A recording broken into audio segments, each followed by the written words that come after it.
Welcome, everyone, to another episode of the Big Bets on Campus podcast, presented by our fine sponsor, BetMGM. Matthew Cox, one-third of the three-man league organization here, coming through the airwaves, joined by my other two cohorts.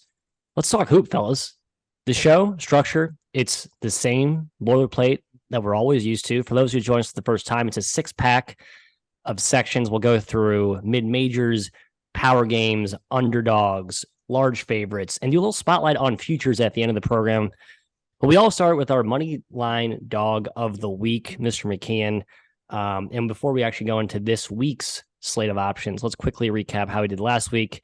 We were heavily leveraged on Michigan and Towson.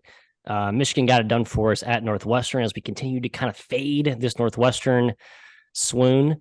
But Towson did not beat Hofstra in their quest for colonial vengeance there. So 1-1 in terms of our consensus. A few others hit, a few others missed. But hey, let's not dwell on the past. Let's move ahead. Wednesday and Thursday will be the focus of our moneyline options today. Pardon me, boys, a little bit choked up here to start this program here. But hey, Wednesday, we're starting off with Memphis at South Florida and UNC Wilmington at Charleston. Two best options I picked off the board here. I like the Bulls. Kai, I'm calling them the running of the Bulls because they are running this year. It's not it's not your mother's South Florida Bull. It's a team that can actually score, get up and down a little bit. They're hosting Memphis. KenPom has this at 6. I kind of think the Bulls can pull it off here against the Tigers. But Jim, the other one here, I think is probably a little bit more enticing, is the UNC Wilmington going back to Charleston after that awesome game at Trask Arena earlier this year. Wilmington looking for revenge. Charleston looking mortal as of late, but they're still holding on to those at-large hopes. Either of these two on Wednesday catch your eyes, Jim? I'll go to you first. Honestly, the South Florida one would have caught my eye if Memphis had pulled out the Tulane game in overtime on Saturday. Coming off a 45-minute war where they barely sneak over and get that victory, and they would have won 6 in a row at that point. It would have been enough to, I kind of want to sell high in this team. South Florida could catch them a little bit, maybe looking ahead to a Temple game where Temple's actually up near the top of that league. But since they did lose to Tulane, might be the wake-up call that keeps them focused on this one. You don't want to lose 2 in a row because they are drifting back towards the bubble, Kai. And so, unfortunately, I can't quite sign off on either of these, Matt. There are a couple others on Wednesday I'm intrigued by, but neither of these two. Kai, what about you? Yeah, I thought about South Florida. In game one, South Florida had a 10-point lead with 7 minutes to go against Memphis. They can certainly do this, certainly get it done, but I agree, spot's not there after the Tulane game for Memphis. And Charleston, frankly, I think they're just woken up. You know, they lost a surprising game to Drexel after a Hofstra loss, and they destroyed Delaware. I think they're going to run the table rest of the way, and I love my Cougars, Matthew. I can't do it. Thursday, I got some choices, but not those two. I'm with you. I actually passed on both these as well. So I want to tee them up for you guys and the listeners. I think those are intriguing, but not worth investing my personal coin in. The next two, though, I'm going to ride this WCC hard swinging pendulum thing where the results kind of oscillate back and forth very violently. On Thursday, there's 2 matchups here. St. Mary's at Loyola Marymount and then BYU at Pepperdine. Now, St. Mary's, one of the most obvious potential letdown spots you'll find with the overtime win against the Big Bad Gonzaga Bulldogs, fresh in the rear view at their building. Now they travel down to La La Land to play a very, very talented, high-octane scoring LMU offense that beat Gonzaga at the Kennel. Still shocking to say that out loud. And then BYU goes down to play Pepperdine, who Pepperdine just got their first WCC win of this season. Amazing to think that team, with all their talent, has only amassed 1 league win, but such is the case in Malibu. Kai, BYU at Pepperdine, St. Mary's at LMU. I'm riding with both home teams here. I think there's a good letdown angle here for LMU, who's already proven they can rise to the occasion and beat the big boys in this league. And I like Pepperdine kind of getting the old monkey off their bag, trying to ride some juju. And again, I like that talent. I'm stubbornly, attached to that talent. So I took both WCC home dogs to win outright in my moneyline dog of the week. Yeah, I actually am going to take swings on both of them as well, Matthew. I agree. It is a big letdown spot here for St. Mary's. LMU has proven it can beat the top teams in this league by beating Gonzaga on the road. It's an impressive win there. Can definitely score. Can they shoot a little bit better than they did in the first game against St. Mary's? You got to hope so, because that's the only way they're going to beat this excellent defense. And then Pepperdine, with the way they can shoot and the way they can score, they can beat literally anybody in this league. They've only beaten one team this year, but it's a pretty enticing money line play, right? A high variance dog, especially with a BYU team that's much better at home. So I'll take swings with both WCC home dogs as well, Matthew. All right, I'll be the party pooper out west here. I'm going to take neither one. The one that intrigues me more is definitely Pepperdine, just because of how erratic they can be. That talent, like they still are getting people like, oh, Houston Millette, second round pick, Max Lewis, probably not lottery, but first rounder, and yet they can't win a WCC game. Doesn't say wonderful things about Mr. Romar on the sideline if they're not able to even break the seal. They finally did that, but so I'm close on Pepperdine. Definitely a team that's better at home. I just think St. Mary's is this good, guys. I can't totally endorse it. Kai, you mentioned that LMU didn't shoot well in that first meeting where St. Mary's won by 14. St. Mary's was 4 for 18 from 3 too. They didn't shoot the ball well either. It wasn't some, shooting splits type of game. St. Mary's just suffocates teams. I'm too impressed with them, Matt. I think Mr. Randy Bennett, one of the best, most underrated coaches in the country, will have them back up. So I am not signing off on any of these 4, but I will have 1 or 2 for the people. It does kind of help. They have 4 nights off to get their hangover, put it behind them, prep, get ready for another game here. I'm still riding with the volatility in the home dogs here, the WCC. A couple other candidates you guys wrote down here. Jim, tell us why you're eyeing a few of these other ones. New Mexico State at Grand Canyon, Binghamton at New Hampshire, and Monmouth at Stony were the late adds to our candidates. Well, for me, I added Monmouth, +6 at Stony Brook on Wednesday. Stony Brook could still be missing Tyler Stevenson more, their best and most highest usage player, plays like every minute when he's healthy. That will probably mean the spread is not 6, as Ken Palm has it. But Monmouth is also rolling, a team that we had given up on and maybe thought we could get back in on and then given up on again. But over this recent stretch, 3 straight wins, including on the road at NC A&T, Delaware, Drexel at home. I've been really impressed by them. A young team, maybe finally starting to trend up with King Rice. So Kai, I'm backing Monmouth as one of my moneyline dogs. And then one of your choices here, I'm going to join you on Binghamton. Binghamton. They whooped New Hampshire in the first game. They beat them by 18. Binghamton. This is a team that was supposed to be top 5 in the America East. Supposed to be a little bit of a team on the rise this season. They certainly have not lived up to that, but they can beat New Hampshire, a team that's really hangs their hat on defense and physicality. And they can certainly get cold. And if they can't score, they can't win. So I like Binghamton as well. New Mexico State, they are much better at home, but man, 2 wins in a row in the WAC here against very good teams, Seattle and Stephen F. Austin, have proven to me that, okay, this team's not quite dead, and we know they have the talent to beat Grand Canyon. Ultimately, I'm going to not officially take that one for the show, but it's an intriguing one, Matthew, I wanted to bring to the table. No, you're right. Like you're getting like maybe the most talented team in that conference at like a garage sale penny stock price just because of how poorly they've played. So I certainly like that, especially from a money line angle. But officially, I'm only taking those 2 WCC pups. Kai, you're on me on those 2, as well as Binghamton. Jim is on Binghamton, and King Rice in the squad looking to ride that mojo. The young Hawks up and coming after a disastrous start to their season. We move along. Monmouth, Section. That would be Monmouth to clarify. What did I say? People Monmouth. Oh, yeah. You just didn't say Monmouth. I want to make sure it's clear. Yeah, King Rice, Monmouth. They should be synonymous for those listening. But yes, Monmouth is who Jim is taking there to clarify. Move along to section number 2 here. Blowout City. Not a lot of options here this late in conference play, but whenever Houston is on the slate playing against a bottom feeder of the ACC, they will qualify. And Tulsa is AAC. What did I say? ACC. AAC. Thank you, Jim. Tulsa qualifies as a bottom feeder. They are lurking in the basement below basements here. KenPom has this as Houston -27 at home. Houston obviously had a little bit of a lull there. They seem to be back on track, Kai. Is there any reason to think Tulsa competes in this game? No, I actually kind of made it higher than 27. Whether I'm going to lay that many points is TBD, because laying that many points is very risky. In my opinion, lots of variance obviously happens, but Tulsa's literally the worst ATS team in the country this year. They're 3-17 against the number. 3-17. You do very well this season if you just faded them every single game. And Houston won game 1 by 39 points on the road. Houston can absolutely blow the doors off this team. Tulsa cannot compete. I will think about actually playing this game. Yes, they're that bad. First half. I will play it first half. I love Calvin Sampson teams in the first half. I think they can just absolutely undress Tulsa as much as they want. And then maybe they'll go to sleep in the second half, but that's not really a Sampson MO. They're usually very tuned in.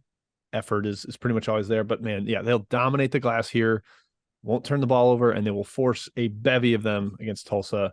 The biggest thing is that the battle on the glass is going to be an embarrassment, Matthew. I think Houston can grab every offensive rebound they want. First half spread of probably around 15 there. I'm relatively comfortable laying 14.5, 15. Yeah, we're about Houston taking their foot off the gas. They just played 4 like really tough AAC teams. So now they get like the easiest cupcake on there. Maybe they sleepwalk, but I just think they're too good. There's no way Tulsa competes there. Really disastrous season for Eric Conkle in his first go round after a stellar resume he racked up at Louisiana Tech. For Thursday, Mr. McKeon, there are 2 options I honed in Pac-12 land. Arizona traveling to Cal, UCLA traveling to Oregon State, the 2 cellar dwellers of that conference. Any reason to think Cal or Oregon State compete here, or are Arizona and UCLA going to take these 2 to the woodshed? Yeah, I think it's a woodshed type of thing. More confidence in Arizona just because they've been a freight train last 3 games. They beat Washington by 23, Oregon by 15, and Oregon State by 32 points. They've been rolling. I expect them to keep rolling against Cal. UCLA, yeah, they probably do the same thing. Oregon State can be a little bit scrappier. And UCLA doesn't have the same, in my opinion, blowout ability that Arizona has. Yeah, it's kind of an interesting thing with both these squads because they're sort of in the mix for the Pac-12 title. Like UCLA has the definite advantage right now. Arizona's a game behind them. UCLA has to go on the mountain trip still. So they're both definitely still playing for that. And they're also in the mix for the final 1 seed. Arizona definitely closer. Interestingly, despite not leading the league, UCLA needs to rack up more quality wins to get there. But I think there is very much an incentive for both these teams to continue winning and winning by a lot. So, yeah, I could see both these ones turn a little bit ugly, Matt, despite being on the road. Well, Pac-12 After Dark on Thursday might not be that exciting to watch. Oregon State's been better at home. When they beat Colorado there, they competed somewhat against Arizona there. I still don't think they have the horses, though, to pull off the upset. But just something to note. And Cal's kind of mini surge was short-lived. They have too many injuries at this point. It's just not a good basketball team. Well, let's get to talking the big boys here. Wednesday, Thursday, we got 3 games picked out here. Bluntly, not a ton of like marquee mega showdowns this week. It kind of feels like just a weird lull in the schedule, but there are a few big ones. We're going to bestow the Mountain West a power conference lead for this discussion only, Mr. McKeon. San Diego State going to Utah State. Battle for first place atop the standings here. The Aztecs with a 1-game lead. Utah State at 8-3. Utah State at home. The Spectrum magic is real. The D will be rocking. Can they ride that wave, make enough shots, or do the Aztecs keep their defensive dominance rolling here on the road? Hi, to you. I'm leaning towards Utah State in this game, Matthew. I do love them at home. Now, they lost the first matchup pretty handily, lost by 10 on the road, but hey, that's tough to do against Viejas at the Viejas Center. San Diego State, strong core of their own. And Utah State has proven it can score against anybody. They even scored against San Diego State. They had over 1.1 points per possession in that first game. They're a top 15 offense. Now, can they stop San Diego State on the other end? Probably not. But when you can shoot and score the way Utah State can, you have a chance to beat anybody, especially at home. So lean towards the Aggies here. Yeah, that one turned into a laugher in the first half because Adam Seiko couldn't miss a 3, 7 for 9 for the game. And San Diego State ultimately hit 55% of the threes. Utah State's the best 3-point shooting team in the country, and they were only 11 for 33. So this was actually, I would say, more sustainable performance from Utah State in the first one. Much better team at home. They are backs against the wall for an NCAA tournament bid. They don't have a Q1 win yet, and they have 2 Q4 losses. Run out of chances to get one. They don't have any big road shots anymore. This is it for Utah State. Not like a make or break game, but it's really close to it, Matthew. I love the Aztecs. I think they're going to out-athlete them on the glass some, but Utah State's execution at home in front of that crowd, I do lean towards the Aggies. Yeah, curious what the spread opens. KenPom has Utah State -1. I should probably be around to pick. I kind of like the Aggies just on the spot. We talked about how important these large home courts have been in big spots, so I might just continue to ride that trend. Other one here on Wednesday. Now, this spread doesn't indicate it's going to be some barn burner matchup, but I'm inclined to think it might be closer than advertised. Alabama is hosting Florida. Kai Kempom has this at -11. I got to think Alabama's going to be laying double digits as good as they've played. However, the market and the odds makers have been all over Florida recently. So you got to think it might be shaded down a few points, maybe -8. We will see when it eventually pops. But Gators quietly 6-4 in SEC play, defending their little tushies off right now. Can't score always, but they can guard. Can they muck it up and bring Bama down into the mud? Keep this one close? Yeah, the offensive end is what I'm worried about for the Gators. They really just can't score, and Alabama's defense is legit. Top 5 in the country right now, second best in the SEC behind Tennessee, who is the best defense in the entire country. I just think it's too much for the Gators to handle. On the other end, Florida's defense has been great for sure, but Alabama can still score. I just have more confidence in getting points, especially at home, and I fear for the Gators and how they're going to manufacture scoring against such a great defense in Alabama, Jim. Yeah, the side's tough for me to figure out. I've been a huge fan of Bama all year. They're kind of above even what I expected at this stage, but the defense I think is super real. And I'm trying to pull up right now Florida's over-under splits recently, especially in league play, have trended way more towards the under. That's actually what I think I would bet here. I think they can kind of slow down the Alabama attack. So yeah, over the last 15 games, Florida has had 12 unders. That tells you how the defense is playing. 12-3 to the under over the last 15. I think they know they can't run with Alabama. They know they need to take away the paint. I like the under there, Matthew. 145.5 on an early opener. What I'm seeing right now, I would take that under. I do too. And Florida's going to be hyper focused on taking away transition. Obviously, against Alabama, that's easier said than done. But I just knowing that that's where Todd Golden's focus will be from a coaching and prep perspective. I like that angle. I think that does correlate with my lean of Florida. If they're a 10-point or more dog, I'll probably take the Gators small. Kind of Thursday, we go. Another kind of inflated spread, at least on the surface, but for justifiable reasons. Purdue's been awesome. They're hosting Iowa off that tough loss at Indiana. I think they played pretty well given how hype of a spot that was for the Hoosiers, how badly IU needed that win. They're back at home in front of Mackey. They're faithful there. Iowa comes to town. Kempom has it at a 9-point game. I got to think the spread opens pretty close to that. Little trip down memory lane. Iowa beat Purdue in the Big Ten title conference tournament title game last year after Purdue swept them in the regular season. Fun little chess match here between the Zach Edey burly big of Purdue versus the spacey bigs of Iowa. What do you think gives? Yeah, I like Purdue. I like him off the loss to Indiana. I like him coming back to Mackey. And I like the fact that they will not be stopped on the offensive end. Best offensive rebounding team in the conference by far against one of the worst defensive rebounding teams. Iowa's defense has been terrible this season, just like it usually is under Fran McCaffrey. And Purdue just will score at will. On the other end, Iowa can certainly put up points. Purdue's defense has been better this season. But the other end is where there's such a big mismatch that I have to lean towards Purdue here, Jim. Yeah, I mean, we joke about Fran McCaffrey's defenses, but he's been there 13 years. This is his third or second worst defense. Yeah. Like it's not even just Fran McCaffrey bad. It's bad for Fran McCaffrey, which is a special degree of bad. That is a real concern. The offense is somehow better than years with Luka Garza and Keegan Murray there. Sanford trending up has really helped, giving them a lot of perimeter shooting. And Pat McCaffrey's been really, really invaluable. They've gotten him back in the lineup. That's helped.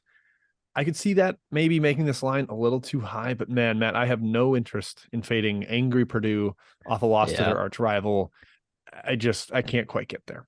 Yeah, I don't either, especially with their Big Ten lead is safe right now. But, if Rutgers wins tonight, when we're recording this Tuesday, it gets one game closer. So I think Purdue's locked in. I think they dominate here.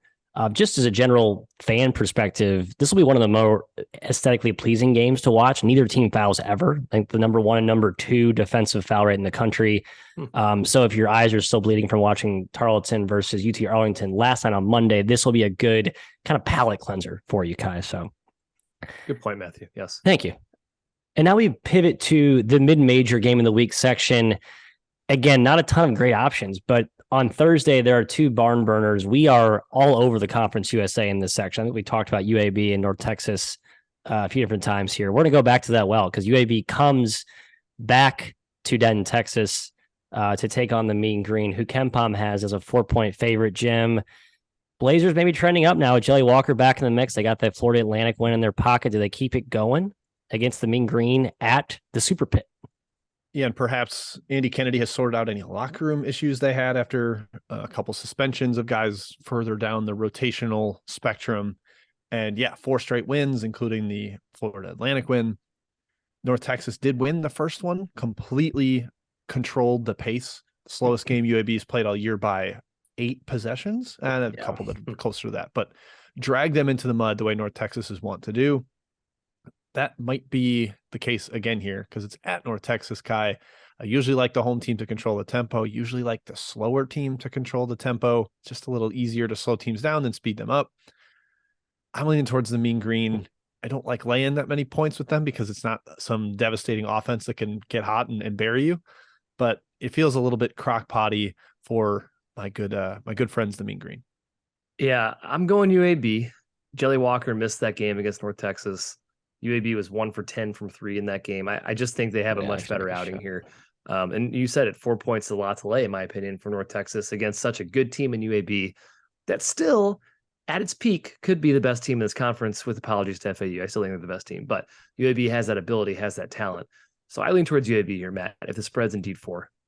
I kind of do too, and I've been sort of selling UAB, but I think Jim hit it. The Kennedy figured out some locker room stuff. It seems like they're back on track. The one issue with UAB, which I've seen them falter in multiple times this year, if they get pressed late, they have really been poor handling pressure, which is kind of it's an old basketball anecdote. You press a pressing team, you kind of give them a dose of your own medicine, and maybe Grant McCaslin unleashes that in this one, but that's certainly not their MO. You got to think they sit back and do what they do.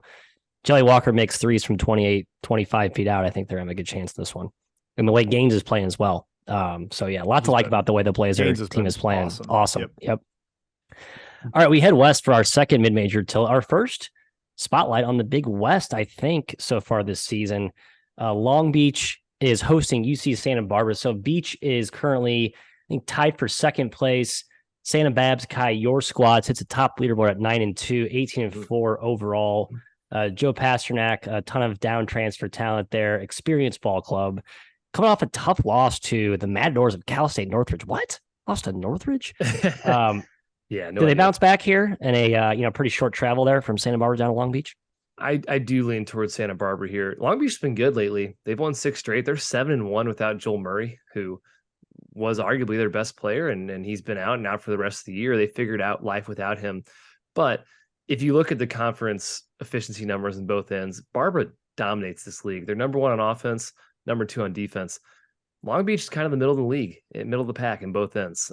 They've certainly been manufacturing wins, but I think when they face a team like Barbara, I think they falter. I like the Babs here, Jim, the Gauchos. Yep, I like the spot too. Beach just knocked off Irvine. They're actually in second place right now in the league. Santa Barbara had this absolutely befuddling loss that you already mentioned. I'm going to be betting Santa Barbara here. If it's 1 pick -2, I'll lay. It might be a little different than that because of the Joel Murray factor with him not being in there. You can see the market taking it to UCSB -2. But when we get to our betting recap at the end of the show, I will be including Santa Barbara and their Matt. I just think they're categorically better, especially in this version of Beach. Yeah, I agree. They're healthy too. They were banged up to start the year. They had a couple of lull efforts in the non-con and tough travel spots. So I'm with you. I think they bounce back for sure. And now we go to the Trash Man pick of the week, our 5th section. One that we'll try and fly through because it pains us to discuss these two teams, but it's always the NEC. We hate to pick on this conference, but as bad as it is this season, that's where the garbage piles lie. And so that's where we go to scoop them up to discuss. And this week, Kai, it's Wagner at St. Francis, Brooklyn, the Terriers. I like Wagner. I have all year. They haven't played well. I have a future on them to win this conference. I think they smack St. Francis on the road. It's a short spread. So under, yes, I like under, but I think the side is where I'm leaning in this matchup. Do you have any profound thoughts on a game that probably 2 people listening to this podcast will actually watch? I hate St. Francis Brooklyn because they cost me a little bit of money this year, despite the fact that Rob Higgins has been out. They've been somehow competitive, winning games. They don't even play at home right now, man. Their home court is closed currently. They're playing in a different place. It looks like a rec center, frankly, and not a good rec center, like your your neighborhood Y or something like that. Kai, it's called the Pope PE Center. It is literally like a Phi-Ed, like physical education place. Yeah, Complex. it's terrible. It really is. And that shouldn't be part of the handicap. Maybe it even helps them, to be honest. But I lean towards Wagner here, Matthew. I just refuse to believe St. Francis is competitive without those two guys in the lineup. Yeah, that's where I land. I almost want to bet Wagner here, especially if we can get confirmation that Higgins and Moreno are both still out for SFC.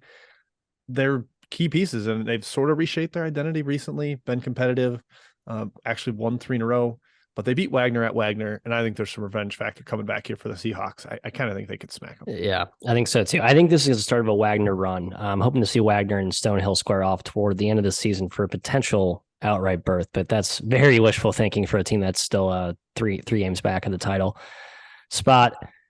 And we move to section number 6, a spotlight on futures.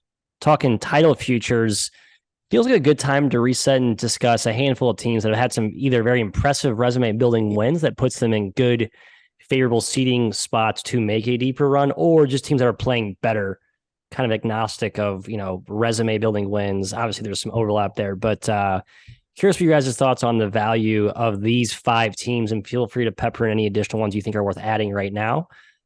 St. Mary's at 30-1 and Indiana at 30-1, both with huge wins over the weekend. I think the time to add both was before they played. So if you missed before the Gonzaga game and Purdue game, Jim, is there still any value left on the Gales at 30-1 and at the Hoosiers at 30-1? The Gales are creeping up the seed line too. I mean, they're going to be looking at a potential top 4 or 5 right now. Top 5, right? Yeah. So thoughts? 3, though. Yeah. 4 or 5. Yeah, I don't know if I can find any value where they're currently at. I mean, if you really are a buyer in predictive analytics, then getting St. Mary's at this value is probably insane. I just think there are still some athleticism questions against higher level teams. Still go back to the losses they took earlier in the year: New Mexico, Colorado State, Washington. Maybe 2. I guess 2 of those are definitely not tournament teams. New Mexico barely in at this stage, but I think they're still vulnerable to some of that. And despite the terrific analytics and the emergence of Aiden Mahaney into an actual star on the ball and Randy Bennett's expert coaching, I think 30 is fine and correct. Not something where I'm like buying, give me this value. What do you think, Kai? Yeah. It's tough. I agree. They're 7th in KenPom. So you're getting the number 7 team per KenPom for, a team that's ranked 20th or something in these odds here. Can they make a run? Yeah, I just don't see them winning the title. I agree. The athleticism is an issue, and the loss they've taken this year, not pretty. Indiana, Matt, no thank you as well. I know Xavier Johnson's coming back soon, and they're a good team. Certainly one that can make a run. But, at the same price, I'd rather have Xavier. And you have to consider seeding. Wow. Yeah, I would rather have Xavier. Indiana, what seed are they looking at currently? It might not be top 4 seed. And even behind them, Kansas State right now is looking at like a 3 seed, maybe a 4, but currently a 3 seed, and they're 40-1. I'd almost rather have them on the draw than Indiana. Yeah, I think you have to look at the seeding projections. Like, that's such an undervalued part of the futures market when you're betting it this late in the year, when you actually have like a pretty clear indication as to where teams could fall. I think in a vacuum, I'd rather have Indiana over Xavier, Kai, but the seeding angle there certainly plays a factor, and with St. Mary's starting to climb that. That will bode better for their odds. I want both. I want over both of them. Yes, at that price, you're saying in that price range. Yep, Creighton 35-1. Yeah, I know like that their Creighton seed. I was going to say that, but they're 8 or 7 seed, right? That's where they're at right now. But they've got some home win possibilities down the stretch here. I think there's going to be some. Oh, look how good they were with Kalkbrenner. Look how high they are in predictive analytics. This team could vault up the seed list pretty quickly, I think, and suddenly be a 4 seed or something. Yeah, true. And at that stage, you have a top 10 KenPom team that has, I think, more raw talent than St. Mary's does. And I'll take that. So that one's a little bit more of a gamble. St. Mary's is like, this sure thing is going to be a 4 seed almost certainly, right. Or 4 or 5. But man, I'm buying the upside of Creighton after being the preseason. Oh, you can't call them a top 5 team automatically. I see it. I see the vision now, Matthew. Yeah, I do too. Kai, go ahead. It's what you have to do right now, right? Is make a guess, like Jim is saying, like make a gamble, because there are 8 games left in the year. This could look completely different, right? I'm kind of going against my my point just a second ago. The seeds are definitely fluid right now, right? Creighton could be a 3 seed if they win the next 8 games, for instance. So it is true. You need to look forward and take that gamble and look at the upside. Kind of in the same vein as team that was high preseason, had a lull, now finding its stride. I put Kentucky at 40-1 odds, courtesy of our fine sponsor, BetMGM. I still see the upside with Big Blue Nation. I don't know if it's quite as high as we thought preseason. They're still not all the way healthy, but they've been very impressive the last few weeks. I think 40-1 is certainly worth a shot here. I know Kentucky fans are probably going to, roll their eyes at that one, but Jim, I think 41 is a pretty good bet here. I totally disagree. I think 40 is not a great value because this team's barely in the field right now. They have one Q1 win. They're legitimately like a bubble team, like Dayton type of squad. And so I just don't think the value is very good at 40-1. So I'd rather have Miami, Florida at 100-1 than Kentucky at 40. Just for safer. Yeah, it's true. Again, going against my initial point about seeding. I think most bracket matrix has them, the 11 seed. So they could slip into playing game status for sure. I am banking on a very, very impressive surge, which kind of vaults them into that. Okay. But even then, right, that still gets them to 8-9. You got to play a 1 seed second round. Even, you're on that 7-10 2 seed. So dice there. If you got past that, though, you feel pretty good about some potential hedging opportunities. I'll throw in 2 more here. Rutgers at 66-1 and San Diego State at 100-1. I think the latter I like the most of this bunch here, just because I like the way the Aztecs are playing. They had a little bit of a lull around December. They had a ton of guys with minor injuries. It's a team that I think is built to make a deep run because they can defend, but they also have some upside this year with Trammell and Bradley, guys that can make shots, can get hot, can carry you on the back of that sturdy defense that Dutcher has always constructed. Kai, thoughts on the Scarlet Knights? Steve Peichel, similar identity there too, but I actually kind of like the value better for the Aztecas. I was going to say, if you look at bracket matrix compared to the odds market, San Diego State and Miami are probably your best value in a seeding perspective to where they are priced in the market right now. Rutgers, I liked until Mawat Mag got announced out for the year. Yeah, just announced. Yep. So, while they are ranked 15th in KenPom, I just don't think they're going to be the 15th best team going forward. I don't really think they're the 15th best team now. Where are they supposed to be seated, by the way? What's Rutgers' guidance? They're a 5 right now. Okay. They're probably going down. San Diego State and Miami still have upside at 100-1. Yeah, that's pretty good value there. There's other flyers out there. I'm sure an 8 seed is going to make the Final Four. Like the last couple of years, been nuts in there, the tournament and such. But I would say San Diego State's good value there. And Miami, I think, has that slightly unorthodox style, where I think Larinaga found something last year with that run. He's basically just replicated that. He built the roster very similar to last year's run, right? So he's kind of run it back just with a couple of different pieces interchanged, but Jordan Miller's still kind of an X-factor guy. You still got Wong, you got Pack. So I like the way that's set up. And you're right, with the seeding to price discrepancy, one of the better bets on the board from that seed to price value lens. That's all we got so far. Any final late toss? Any Hail Mary? Mizzou, what's Mizzou's current? I don't know. I'm not betting Mizzou on the top. 150-1, but yeah. I need more value. I can't picture to it. I need more. I already got him way higher than that, Matt. Don't worry. What do you have? 500-1? Hey. What do you guys have? Something like that. Yeah. I have him 500-1. Huh. All right, well, don't flame out round 1, which I'm sure will definitely not happen. All right, that concludes our program. Thanks, everyone, for stopping by. Thank you to BetMGM for making this all possible. We'll be back next time, same place for another Big Bets on Campus episode. Until then, good luck on your wagers this weekend, and let's get winners.